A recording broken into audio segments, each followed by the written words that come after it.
ನಿನ್ನೆ ಅದರ ಸೈಯದ್ ಶಾ ಮುರ್ತುಜಾ ಶಾ ಖಾದ್ರಿ 156ನೇ ಉರ್ಸಿನ ಅಂಗವಾಗಿ ಟೆಂಡರ್ ಪ್ರತಿಕ್ರಿಯೆಗೆ ಕರೆದಿದ್ದರು.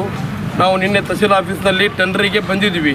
ಟೆಂಡರ್ನಲ್ಲಿ ಭಾಗವಹಿಸಲಿಕ್ಕೆ ಮೊದಲು ಸಲಹೆ ಸಮಿತಿಯವರು ಅಂದರು ರೇಟ್ ನೋಡಿ ಮಾಡಿಕೊಡ್ರಿಪ್ಪ ಅಂತ ಹೇಳಿದರು. ಬಟ್ ಟೆಂಡರ್ ಅಂದಮೇಲೆ ಅದು ಆಗ್ಯದ. ಅವರು ನಾವು ಟೆಂಡರ್ ನಡೆದಿತ್ತು, ನಮಗೆ ಟೆಂಡರ್ ಮುಗಿಯುವಾಗ ಅರ್ಧಕ್ಕೆ ಸ್ಟಾಪ್ ಮಾಡಿಸಿದ್ರು. ಇಲ್ಲ, ಇದು ರೇಟ್ ಜಾಸ್ತಿ ಆಗ್ತಿದೆ, ನಾವು ಇದು ಸಮ್ಮತಿಲ್ಲ, ನಾವು ಇದಕ್ಕೆ ರೇಟ್ ಇದು ಮಾಡೋಕ್ಕೂ ಇದು ಅಂತಿಮ ತೀರ್ಪು ತಹಸೀಲ್ದಾರ್ ಅಂತ ಹೇಳಿದರು. ಬಟ್ ಟೆಂಡರ್ ಎದಕ್ಕೆ ಕರಿಬೇಕು? ನಮಗೆ ಟೆಂಡರ್ ಕರೆದಾರ ಅಂದಮೇಲೆ ರೇಟ್ ಜಾಸ್ತಿ ಆಗೋದ. ಆಮೇಲೆ ತಾವು ಕೊಟ್ಟಂಥ ರೂಲ್ಸಿಗೆ ನಾವು ಹೂ ಅಂತೀವಿ. ಅವರು ಏನಾದರೂ ಸ್ಕ್ವೇರ್ ಫೀಟಿಗೆ ಇಷ್ಟು ನಾವು ಮಾಡ್ತೀವಿ, ಅದಕ್ಕೆ ಜಾಸ್ತಿ ತೊಗೊಳೋದು, ಅದಕ್ಕೆ ನಾವು ಒಪ್ಕೊಂಡಿದ್ದೀವಿ. ಆದರೂ ಅವರು ಅಲ್ಲಿಗೆ ಟೆಂಡರ್ ಪ್ರತಿಗೆ ಸ್ಟಾಪ್ ಮಾಡಿದರು. ಇದು ಲಾಭ ಆಗಿದ್ರೆ ನಮ್ಮ ಅದರ ಸೈಯದ್ ಶಾ ಮುರ್ತುಜಾ ಶಾ ದರ್ಗಾ ಕಮಿಟಿ ಅವರಿಗೆ ಲಾಭ ಆಗ್ತಿತ್ತು. ನಮ್ಮ ಕಮಿಟಿ ಲಾಭ ಆಗ್ತದೆ, ನಮ್ಮ ದರ್ಗಾದ ಒಂದು ಉಜ್ವಲ ಭವಿಷ್ಯಕ್ಕಾಗಿ ಲಾಭ ಆಗ್ತದೆ. ಆದ ಕಾರಣ ಅವರು ಏನು ಮಾಡಿದರು, ನಮಗೆ ಟೆಂಡ್ರಲ್ಲಿ ಸ್ಟಾಪ್ ಮಾಡಿದ್ರು. ಸ್ಟಾಪ್ ಮಾಡಿದ್ರು, ನಮಗೆ ಟೆಂಡರ್ ಕೂಗ್ತೀವಿ ನಾವು. ಅದಕ್ಕೆ ನಾವು ಏನಾದ್ರು ರೇಟ್ ಜಾಸ್ತಿ, ನಾವು ಈಗ ಗ್ರಾಹಕರ ಮೇಲೆ ರೇಟ್ ಜಾಸ್ತಿ ಮಾಡಿದರೆ ನಮ್ಮ ಟೆಂಡರ್ ಕೆಲಸ ಮಾಡಲಿ, ನಾವು ರೊಕ್ಕ ತುಂಬಿರ್ತೀವಿ, ನಮಗೇನು ಅದ್ರ ಬಗ್ಗೆ ನಾವು ರೂಲ್ಸಿಗೆ ಒಪ್ಕೊಳ್ತೀವಿ. ಬಟ್ ಟೆಂಡರ್ ಕರೆದು ನಾವು ಹೇಳಿದ ತೀರ್ಪು, ನಾವು ಹೇಳಿದ ಮಾಡ್ದ ಅಂದ್ರೆ ಅದು ನಮಗೆ ಸಮ್ಮತಿ ಇಲ್ಲ.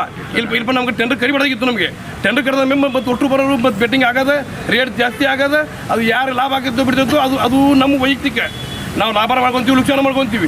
ನಮಗೆ ನಿಮ್ಮ ರೂಲ್ಸಿಗೆ ನಾವೇನಾರು ಅರ್ಥ ಮಾಡಿದ್ರಪ್ಪ ಅಂದ್ರೆ ನಮ್ಮ ಲೈಸೆನ್ಸನ್ನು ರದ್ದುಗೊಳಿಸಲಿಕ್ಕೆ ನಾವು ಅದಕ್ಕೆ ಅನುಮತಿ ಕೊಟ್ಟಿದ್ದೀವಿ. ನಿಮಗೆ ಆ ಪವರ್ ನಿಮಗಿದೆ. ಆದರೆ ನಮಗೆ ಬೆಟ್ಟಿಂಗಿಗೆ ನಮಗೆ ನೀವು ಅರ್ಧಕ್ಕೆ ಸ್ಟಾಪ್ ಮಾಡಿರಿ, ಇದು ನಮ್ಮ ಅನ್ಯಾಯ ಆಗಿದೆ. ನಾವು ಇನ್ನೂ ಬೆಟ್ಟಿಂಗ್ ಮಾಡಲಿಕ್ಕೆ ನಾವು ತಯಾರಿದ್ದೀವಿ. ನಮಗೆ ನೀವು ಬೆಟ್ಟಿಂಗ್ ಮಾಡೋಕ್ಕೆ ಪರ್ಮಿಷನ್ ಕೊಡಬೇಕು. ಈಗ ಆಗಿದ್ದು ಅವ್ರು ಅಂದ್ರೆ ನಾವು ಇದು ನಮ್ಮದು ತೀರ್ಪು ತಹಸೀಲ್ದಾರ್ ಏನು ಮಾಡ್ತೀವಿ ಅಂದರು, ಅದು ಹಂಗೆ ಮಾಡಿ ಕೊಡೋದು. ನಾವೆಲ್ಲ ಸಾರ್ವಜನಿಕರು ನಾವು ನಮ್ಮ ಹೊಟ್ಟೆ ತಿಪ್ಪಲಕ್ಕೆ ನಾವು ಬಂದಿದ್ದೀವಿ.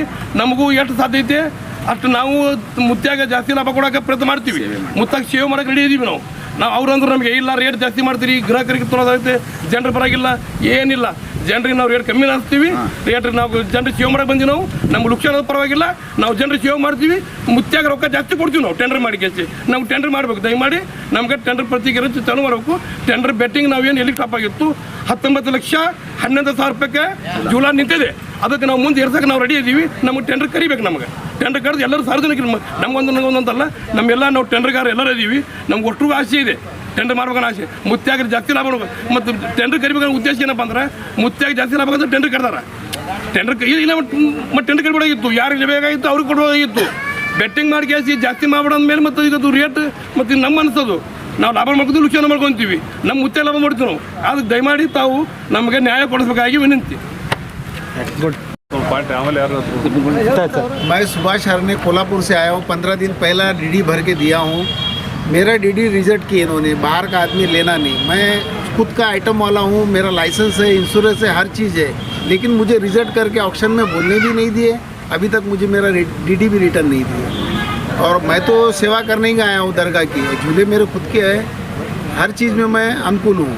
जो रेट बोले वो देने तैयार हो, तो भी मुझे ऑप्शन में बात करने भी नहीं दिए और मुझे टेंडर भी नहीं दिया.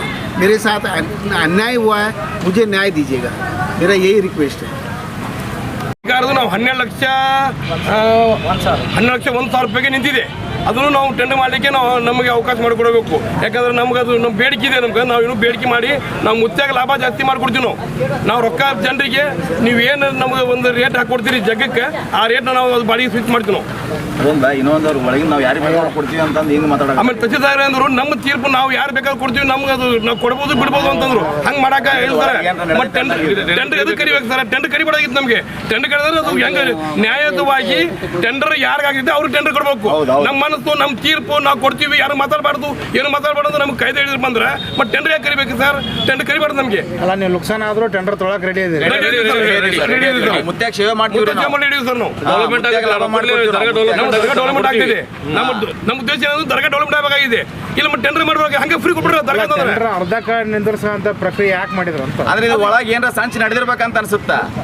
ಟೆಂಡರ್ ಪ್ರಕ್ರಿಯೆ ಅರ್ಧಕ್ಕೆ ನಿಲ್ಲಿಸ್ಬೇಕಂತಂದ್ರೆ ಒಳಗೆ ಏನೋ ಸಂಚು ನಡೆದಿದೆ. ಇಲ್ಲಪ್ಪ ಅಂತಂದ್ರೆ ನಿನ್ನ ಟೆಂಡರ್ ಪೂರ್ತಿ ಪ್ರಮಾಣ ಮಾಡ್ತಿದ್ರು ಅವರು. ಈಗ ಹಿಂಗ ದಿವಸ ಮುಂದೆ ಹಾಕೊಂಡ್ ಹೋಗ್ಯಾರ ಅವರು. ಇಷ್ಟು ದಿವಸ ಮಾಡ್ಲಿಲ್ಲ. ಈಗ ಒಮ್ಮೆಲೆ ನೀನು ಮಾಡ್ಯಾರ, ಅದು ಲಾಸ್ಟ್ ಮೂಮೆಂಟಿಗೆ ಮಾಡ್ಯಾರ. ಈಗ ಅಂಗಡಿಕಾರದ ನೆಪ ಹೇಳಿಕೆ ಹಾಸಿ ಇಲ್ಲಿ ಒಳಗೆ ಏನೋ ಒಂದು ಸಂಚು ನಡೆದೈತೆ ಅಂತ ಅನ್ಸುತ್ತೆ ನನಗೆ. ಯಾಕಂದ್ರೆ ಟೆಂಡರ್ ಪ್ರಕ್ರಿಯೆ ನಿಲ್ಸಕ್ಕೆ ಯಾರಿಗೂ ಅವಕಾಶನೇ ಇಲ್ಲ. ಉಳಿಯಾದ 3 ದಿನ ಉಳ್ದೈತಿ ಈಗ. ಮತ್ತೆ ಉಳಿಯಾದ 3 ದಿನ ಉಳ್ದೈತೆ. ಮತ್ತೆ ಅದ್ರ ಟೆಂಡರ್ ಹೆಂಗ್ ಮಾಡ್ತಾರ? ಅಂಗಡಿಕಾರಿಗೆ ಯಾವಾಗ ಅಂಗಡಿ ಹಾಕ್ತಾರ? ನಾವು ಜೂಲ ಫಿಟ್ ಆಗ್ಬೇಕಂದ್ರೆ 5-6 ದಿವಸ ಬೇಕ್ರಿ.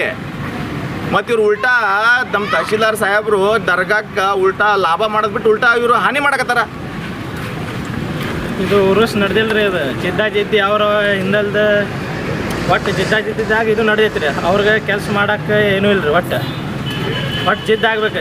ಜಿದ್ದಿದ್ದಾಗ ಈಗ ನೋಡ್ತಾರೆ, ಈಗ ನಿನ್ನೆ ಉರುಸ್ ಕರೆಕ್ಟ್ ಆಗಬಾರ್ದು. ನಿನ್ನೆ ಕರೆಂಟ್ ಕೊಡ್ತಾರೆ, ಟೆಂಡರ್ ಮಾಡಿದ್ರು, ಅದಕ್ಕೆ ಟೆಂಡರ್ ಕರೆದ್ರು, ಮತ್ತು ಅದಕ್ಕೆ ಸ್ಟಾಪ್ ಮಾಡಬೇಕಾಗಿತ್ತು ರೀ. 2.5 ಲಕ್ಷ ರೂಪಾಯಿ, 7,55,000 ರೂಪಾಯಿ ಕರೆಂಟ್ ಬಿಟ್ಟು ಮಾಡಿದ್ರು. ನಾವು ಅದಕ್ಕೆ ಇದು ಭಾಳ ಅನ್ಬೋದಾಗಿತ್ತು ರೀ, ಅದಕ್ಕೆ ಅದು ಮಾಡಲಿಲ್ಲ. ಇದಕ್ಕೆ ಇವಕ್ಕೆ ಎಡಕ್ಕೆ ಸ್ಟಾಪ್ ಮಾಡಿದ್ರು. ನಮ್ಗೆ ಈಗ ಇದಕ್ಕೆ ನಾವು ಇದಕ್ಕೆ ಬಿಟ್ಟು ಮಾಡ್ತೀವಿ. ನಮ್ಗೆ ಅವಕಾಶ ಇದೆ, ನಮ್ಗೆ ಟೆಂಡರ್ ಪ್ರತಿಕ್ರಿಯೆ ಆಗಬೇಕು, ಇಲ್ಲ ನಾವು ಇದಕ್ಕೆ ಮತ್ತೆ ಉಗ್ರ ಹೋರಾಟ ಮಾಡ್ತೀವಿ. ಉಗ್ರ ಹೋರಾಟ ಮಾಡೋದಂತೂ ನಿಶ್ಚಿತ. ಯಾಕಪ್ಪ ಉಗ್ರ ಹೋರಾಟ ಗಂದಿದೆ, ಮತ್ತು ನಮ್ಗೆ ಟೈಮೂ ಇಲ್ಲ. ನಮ್ಗೆ ಇವತ್ತು ಏನು ಅನ್ನೋದು, ಇವತ್ತು ಎಲ್ಲರಿಗೂ ಸಾರ್ವಜನಿಕವಾಗಿ ಲಾಭಕ್ಕಾಗಿ ಅದು ಇವತ್ತು ನಮ್ಗೆ ಟೆಂಡರ್ ಪ್ರತಿಕ್ರಿಯೆ ಇವತ್ತು ಚಾಲೂ ಮಾಡಬೇಕು. ನಮ್ಗೆ ಅದಕ್ಕೆ ಟೆಂಡರ್ ಮಾಡಿಕೊಟ್ರೆ ಬಂದರೆ ನಾವು ನಾಳೆಯಿಂದ ನಮ್ಮದು ಕೆಲಸ ಮಾಡಿಸಿ ದರ್ಗಾಕ್ಕೆ ನಾವು ಮುಖ್ಯ ಸೇವೆ ಮಾಡೋಕ್ಕೆ ನಮ್ಗೆ ಅವಕಾಶ ಮಾಡಿಕೊಡ್ಬೇಕಾಗಿ. ಇದ್ದವರು ನಮಗೆ ಟೆಂಡರ್ನಾಗ ಕುಂತಿದ್ವಿ. 10 ಸದ್ಯ ನಮಗೆ ನಿಲ್ಸೋದು ಟೈಮ್ ತೊಗೊಳೋದು ಮಾಡಿದ್ರೆ ಒಂದು ಪ್ರಕ್ರಿಯೆ ಚಾಲೂ ಆಯ್ತು ಮುಗಿಯ ಮಟ್ಟ ನಡ್ಬರ್ಕ್ ಏನು ಸ್ಟಾಪ್ ಆಗೋದು. ಮೊದಲೇ ಕರಾರ ಕಂಡೀಷನ್ಗಳು ಹೇಳಿರ್ತಾರೆ. ಆಮೇಲೆ ನಡ್ಬರ್ಕ್ ಮಾಡಿ ಇದು ಹಾದಿ ತಪ್ಸೋದು ಮಾಡಿ ಆಮೇಲೆ ನಡ್ಬರ್ಕ್ ಬಿಟ್ಟು ನಿಲ್ಸಿದ್ರೆ 19,10,500 ನಿಲ್ಸಿದ್ರೆ ನಮ್ದು ಟಾರ್ಗೆಟ್ ಇತ್ತು 25 ಲಕ್ಷ ಕೇಳೋದಿತ್ತು. ಇನ್ನು ಹೋಗ್ತಿದ್ವಿ ನಾವು ಮುಂದೆ. ಅದು 6 ಕೂಡಲೇ ದರ್ಗಾ ಡೆವಲಪ್ಮೆಂಟ್ ಆಗ್ತೀವಿ. ನಾವು ಕೊಡೋಕೆ ತಯಾರಿದ್ದೀವಿ. ನಮ್ಮ ಲಾಭ ಆಗಲಿ ಲುಕ್ಷಾನ್ ಆಗಲಿ ನಾವು ಇದಕ್ಕೆ ತಯಾರಿದ್ದೀವಿ. ಇದಕ್ಕೆ ನಮ್ಗೆ ನ್ಯಾಯ ಬೇಕು, ಇಲ್ಲಾಂದ್ರೆ ನಾವು ಉಗ್ರ ಹೋರಾಟ ಮಾಡ್ತೀವಿ. ಧನ್ಯವಾದಗಳು. ಅವರು ಅರ್ಜಿ ಹಾಕಿದ್ರು, ಏನಂತ ಹರಾಜ್ ಐತೆ ಅಂತ ಕೇಳಿದ್ರು. ಅದ್ರಾಗ ಏನು ಮೆನ್ಷನ್ ಇದ್ದಿಲ್ಲ. ಸಲಹಾ ಸಮಿತಿ ಅವ್ರದ್ದು ಸಲಹೆ ತೊಗೊಂಡು ಹರಾಜ್ದಾಗ ಎಷ್ಟಾಗತ್ತೆ ಅಮೌಂಟ್ ಅದು ಏನೂ ಹೇಳಿಲ್ಲ. ಅದರಲ್ಲಿ ಒಬ್ಬ ವ್ಯಕ್ತಿ ಇದ್ದದ್ರಾಗ ಹರಾಜಲ್ಲಿ ಅವ ಬಂದಾಗ ಅವ ಸಲಹಾ ಸಮಿತಿ ಅವ್ರದ್ದು ಕೆಲಸ ಇದ್ದಿಲ್ಲ. ಅದ್ರಾಗ ಅವ ಬಂದಾಗ ಸ್ಟಾಪ್ ಮಾಡಿರಿ, ಹರಾಜ್ ಇಷ್ಟ ಐತಿ ಅಷ್ಟ ಐತಿ, ನಮ್ಮ ಇದು ಆಗಿಲ್ಲ, ಅವ್ರು ಪಾಲ್ ಕೊಟ್ಟಿದ್ದು ಯಾರು ಮತ್ತು ಹೇಳಿದ್ರು ಅವ್ರು ತಹಶೀಲ್ದಾರ್, ನಾ ಇದು ಮಾಡ್ತೀನಿ ಅದು ಮಾಡ್ತೀನಿ ರೇಟ್ ಎದಕ್ಕೆ ನಿಂದಿರ್ಬೇಕ್ರಿ. ಅವು ಬಂದಾಗ ಅವ್ನು ಸ್ಟಾಪ್ ಮಾಡಾಕತ್ತಾರ ಅವ್ರು ಸಲಹಾ ಸಮಿತಿಯವರು. ಅದ್ರಾಗ ಹರಾಜು ಇದರ ನೋಟಿಸ್ದಾಗ ಅವ್ರು ಇದ್ದಿಲ್ಲ ಸಲಹಾ ಸಮಿತಿಯವ್ರು. ಈಗ ನಿನ್ನೆ ಮಾಡ್ಯಾರ್ರಿ ಅವರು. ಅದು ನಮ್ಗೆ ಇದು ಮಾಡ್ಬೇಕು ರೀ, ಹರಾಜು ಐತಿ ಅವು ಕಂಟಿನ್ಯೂ ಮಾಡಬೇಕು. मैं सुभाष हरने कोल्हापुर से आया हूँ. 15 दिन पहला डीडी भर के दिया हूँ. मेरा डीडी रिजेक्ट किए इन्होंने. बाहर का आदमी लेना नहीं. मैं खुद का आइटम वाला हूँ, मेरा लाइसेंस है, इंश्योरेंस है, हर चीज़ है. लेकिन मुझे रिजेक्ट करके ऑक्शन में बोलने भी नहीं दिए. अभी तक मुझे मेरा डीडी भी रिटर्न नहीं दिया. और मैं तो सेवा करने ही आया हूँ दरगाह की. झूले मेरे खुद के हैं, हर चीज़ में मैं अनुकूल हूँ. जो रेट बोले वो देने तैयार हूँ, तो भी मुझे ऑक्शन में बात करने भी नहीं दिए और मुझे टेंडर भी नहीं दिया. मेरे साथ अन्याय हुआ है, मुझे न्याय दीजिएगा. मेरा यही रिक्वेस्ट है.